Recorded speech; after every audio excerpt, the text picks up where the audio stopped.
তোমাকে একটা জিনিস মনে রাখতে হবে, তুমি পরিশ্রম করবা, তুমি তার ফলাফল পাবা। তুমি ফাঁকিবাজি করবা, তারও ফলাফল তুমি পাবা। প্রত্যেকটা ভালো কাজের একটা রিওয়ার্ড আছে, প্রত্যেকটা খারাপ কাজের একটা পানিশমেন্ট আছে। আমি দুইটা ধর্মের দুইটা মাইথোলজি থেকে দুইটা কোট করে আমি আমার বক্তব্য শেষ করলাম। হিন্দু ধর্মের একটা গল্প আছে এরকম, যে তাদের একজন রাজা ছিলেন, মোস্ট প্রবাবলি তার নাম ছিল গান্ধারী। একটা যুদ্ধে তার অনেকগুলো সন্তান মারা গেছে। তো সে ঈশ্বরকে প্রশ্ন করলো যে, ঈশ্বর, তুমি আমাকে এত বড় পানিশমেন্ট কেন দিলে যে আমার সব সন্তান একটা যুদ্ধে মারা গেল? আমি তো এরকম কোনো অন্যায় করি নাই। আমার যতটুকু মনে পড়ে আমি আমার জীবনে যাতে কোনো সিন, কোনো ক্রাইম আমি করিনি। ঈশ্বর তাকে বলতেছেন যে তুমি ছোটবেলায় যখন খেলাধুলা করতেছিলে, তোর একদিন খেলার ছলে কিছু প্রজাপতি মেরেছে, প্রজাপতি মেরে তুমি তোমার গলায় মালা বানিয়েছে। বলছে ওই প্রজাপতি মারার পানিশমেন্ট হিসেবে আমি তোমার সন্তানকে এই যুদ্ধ হত্যা করেছি। সে বলছে আমি তো এটা খেলার ছলে করেছি। ঈশ্বর বলতেছে আমিও এটা খেলার ছলে করেছি। This important. সে তার ছোটবেলায় একটা জীবকে হত্যা করেছে, হয়তো বুঝে নাই, but that wrong did punishment হিসেবে তার জীবনে ফেরত এসেছে। বুখারী শরীফে একটা হাদিস আছে যে প্রাচীন আমলের একজন মহিলা ছিলেন, তিনি খুব খারাপ মহিলা ছিলেন। তিনি একদিন রাস্তা দিয়ে যাচ্ছেন, হঠাৎ করে তিনি দেখছেন একটা কুকুর খুব পিপাসার্থ। খুব দয়া হলো কুকুরটা দেখে, এবং তিনি একটা কুয়া থেকে পানি তুলে নিয়ে এসে সেই কুকুরটাকে খাওয়ালেন। এবং আল্লাহ রাসূল সে হাদিসে কোট করছেন যে এই যে একটা তৃষ্ণার্ত জীবের প্রতি তার অন্তরে কিছুটা দয়া সৃষ্টি হয়েছে, সেটার কারণে খোদা তার পুরাতন জীবনের সকল গুনাহকে মাফ করে দিয়েছেন।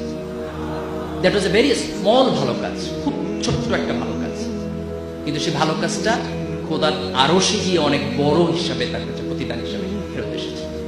এই যে আমরা আমাদের জীবনে অনেকগুলো কাজ করি, আমরা তো অনেক ভাবি না যে এটার আউটপুট কি হবে, কিন্তু তুমি একটা ছোট্ট ভালো কাজ করো, বিলিভ মি, এই ভালো কাজের প্রতিদান তুমি তোমার জীবনে পাবা।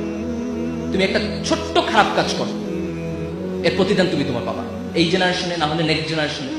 কোরআনের একটা ঘটনা এরকম আছে যে মুসা আলাইহিস সালাম যখন খিজির আলাইহিস সালামের সাথে যাচ্ছেন, তখন খিজির আলাইহিস সালাম অনেকগুলো কাজ করেছেন যেগুলোর এক্সপ্লানেশন তিনি বোঝেন নাই, পরে দিয়েছেন।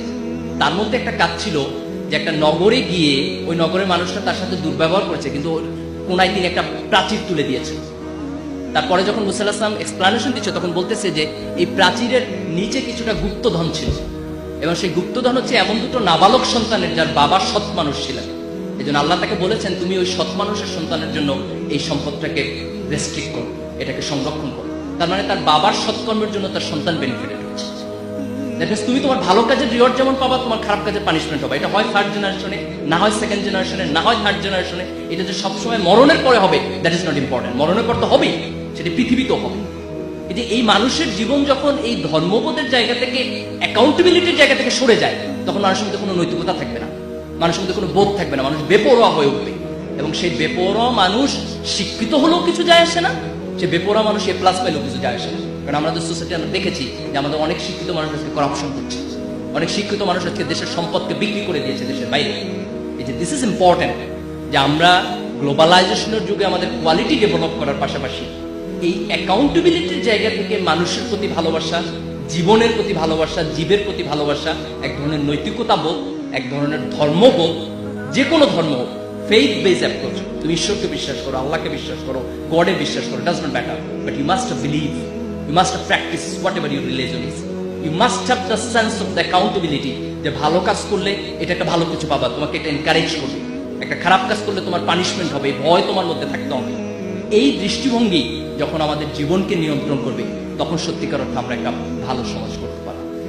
আমি আশা করি যে এই তরুণ প্রজন্ম নিঃসন্দেহে আমাদের অতীতের সব ব্যর্থতা থেকে কাটিয়ে উঠে একটা নতুন বাংলাদেশ আমাদের